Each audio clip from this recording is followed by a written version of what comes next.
As-Sunnah foundation যে এত বড় বড় সেবার কাজ পরিচালনা করে, এত টাকা কোথায় পান?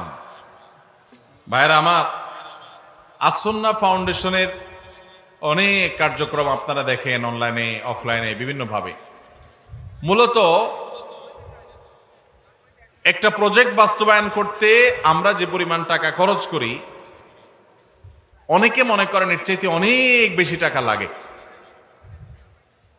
আমাদের দেশে রাষ্ট্রের সম্পদ যদি অপচয় তসরুফ না হতো, তাহলে এই দেশ শুধু রাষ্ট্রের যে সম্পদ খরচ করা হয় ওইটা দিয়েই রাষ্ট্রশূন্য হয়ে যেত, খুব বেশি কিছু লাগতো না। শুধু দুর্নীতি বন্ধ করলে,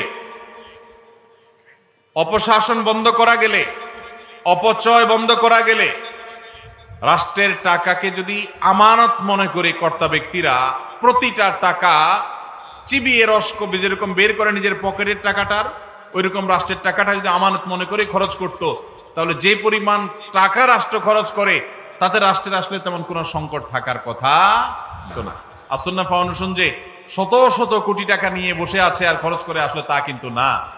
মূলত প্রথমত আল্লাহর বরকত, দ্বিতীয়ত হলো আমাদের একটা দীপ্ত শপথ আছে, সেটা হলো নিজের পকেটের টাকা খরচ করতে এত চিন্তা করব না, মানুষের দানের টাকা খরচ করতে যতবার চিন্তা করব।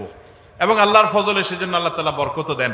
এবং সেই সাথে যেই টাকা আসে তার সবই হলো আপামর সাধারণ মানুষের টাকা, একেবারে মাছ পিপল, একেবারে সাধারণ মানুষের যে টাকা, সেটা দিয়ে আসুন্নাহ ফাউন্ডেশন চলে, আলহামদুলিল্লাহ।